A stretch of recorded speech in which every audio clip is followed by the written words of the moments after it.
What's up, comic book fans? This is Mark, and this is another Comic Cruise review on video for the third week of December of 2010.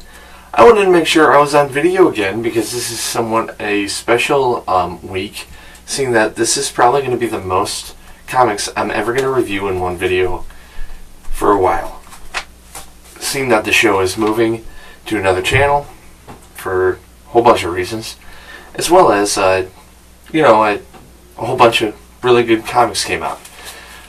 So, without further delay, like I said, I got a ton of comics, so let's begin with a one-shot.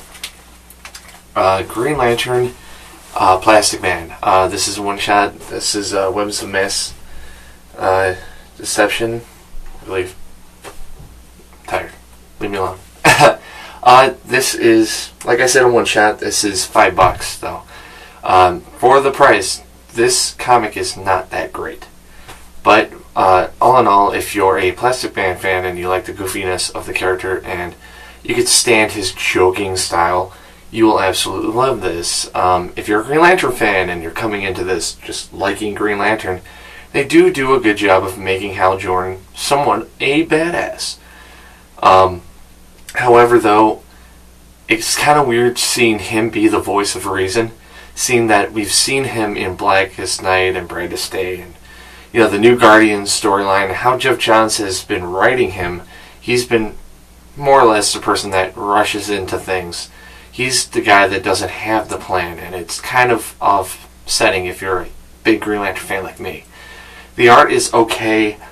All in all, it's not worth the money, but if you just want a fun comic and you're willing to spend the money on it, I'd say go ahead and pick this up.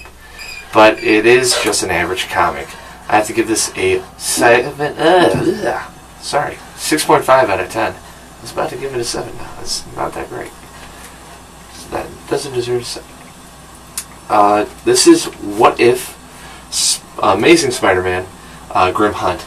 This is a what if story. If you don't know what if stories are, they're storylines that they take a different spin on the ending of a certain story. This one, of course, is Grim Hunt. What if Spider-Man killed Kraven at the end of Grim Hunt? How that would affect Spider-Man in the future? And I gotta say, this suffers from a lot of continuity errors. During Grim Hunt, Spider-Man, I don't believe, was still with Mary Jane, and I don't think it was clear if they were together or she was just friends. I don't know. It was hard to read, especially because of the artwork. However, the storyline is pretty unique. It is somewhat fairy tale-ish. Like there's a lesson in it, in my opinion. And all in all, it's an alright story for what it is. However, this is also a little more pricey. This is $3.99. For What If Tale, I think they should just go to $2.99. That's just my opinion. I'd also give this a 6.5 out of 10. Now let's get to something awesome. Oh yes, Brightest Day number 16. This, of course, has been Comic of the Week so many times. This week it wasn't. But I gotta say that this is very enjoyable, especially if you've enjoyed not only the Aquaman part of Brightest Day, but the Firestorm part as well. The two different arts in this, well, technically there's 3 different arts. There's the Firestorm art, the Deathstorm art, very shady, and then the Ivan Rice art in the Aquaman story. All of them are different, they're unique, and they're great at telling different type of stories. You got the Aquaman thing that's more or less your normal hero coming to terms with their destiny type story. The Firestorm part where they're confused about their mission and they're over their heads. And the Deathstorm part, which is very creepy. All in all, this is great. I did feel like it was very short in all 3 aspects. But there was some really cool parts in here. I have to give this a 8.5 out of 10. Very, very solid issue. But there were better comics this week. Which brings me to Amazing Spider-Man, number 650. Yeah, Spider-Man gets a new suit. Am I going to spoil it? No! It's unique how he gets his suit. That's all I'm going to say. I liked it a lot. I think Big Time has been pretty good. Dan Slott has been doing a phenomenal job, and out of everything out of Marvel, Spider-Man has been the thing that's been keeping me. And Big Time has sealed the deal of having Spider-Man being such a great comic series. And like I said before, the Hobgoblin issue where a new Hobgoblin's there, I mean, that's not really a spoiler. I think everybody knows now. At first, the Spider-Man fan in me was pissed, but now after this storyline, it kind of is falling into something pretty good. And to me, that's just my opinion. I think this is an all-in-all great storyline so far. I can't wait for the next issue. And thank God it comes out twice a month. Better than weekly. I'm starting to get sick of it. I have to give this a 9 out of 10. Very solid issue. Alright, let's get on to... Whoa, that comic shouldn't be in there. Let's get on to Titans, number 30.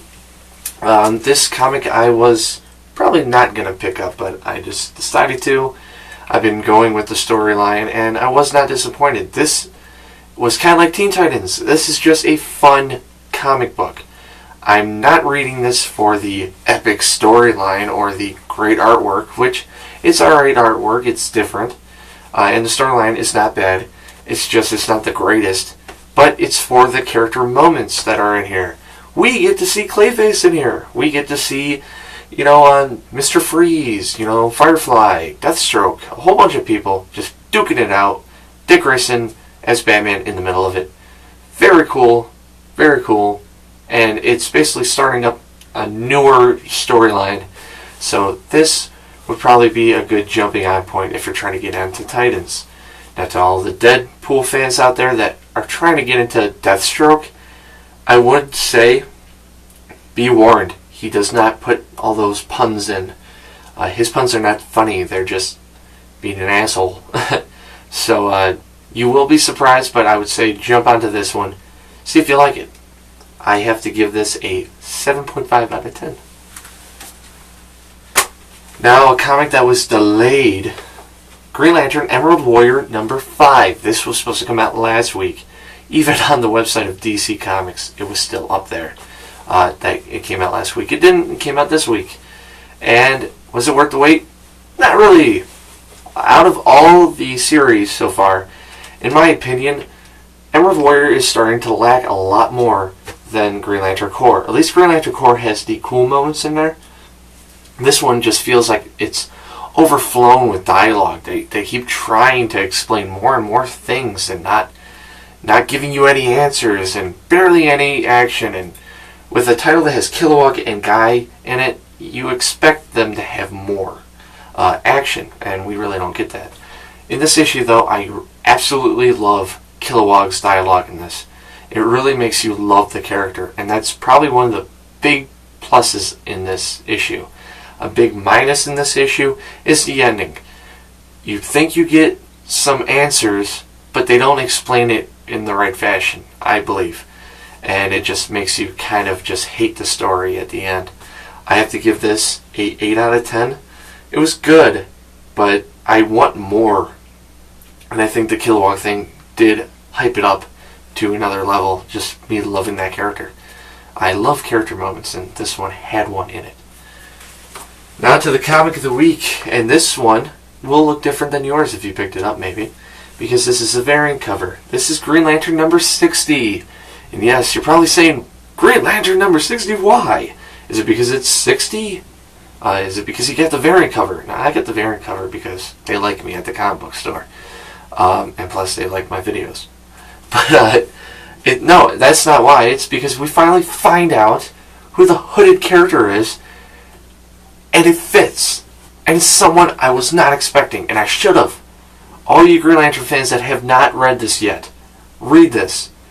And if you thought this person was the hooded character, well, congratulations. You picked it out before I could, because this was a shocker for me. I love the narration with Hal Jordan, like inside his head, talking about how Flash and him were together through Blackest Night and Brightest Day so much, and now he's facing him because, spoiler alarm, Flash turned into Parallax the last issue, now he's fighting him, and just all this great inner dialogue and action scenes and the great artwork from Doug Mackey and the great writing from Jeff Johns. To me, Jeff Johns knows how to write Green Lantern the best. All his other things could be hit or miss for some people, but you got to agree Jeff Johns knows how to write this book. Hell, he's been writing for 60 issues already. Plus, Green Lantern Rebirth. There's nothing he can't do with Hal Jordan. And that's why Hal Jordan's my favorite character. He's one of the reasons why I got back into comics. So, Comic of the Week, number 60 of Green Lantern. Once again, this is a variant cover, so if it looks different, it's not because it's a reprint, it's just this is the variant cover. And by the way, if you're wondering what this is, it's a retooling, basically, a reimagining of a cover back in the Silver Age of Green Lantern, which I actually own, which is kind of worth something if it was in better condition. But that's just me. That's it, guys.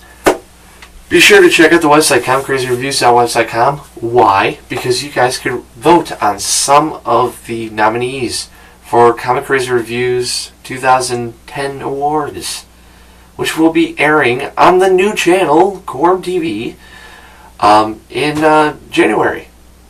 Yeah, awesome. So hopefully I'll be on video next week. I'm trying to work it in. Hopefully it works out. But if it doesn't, I will see you guys next week no matter what, because we got 2 more weeks until the goodbye that people want to see or don't want to see. I don't know. So until next week, guys, peace out and keep reading those comics.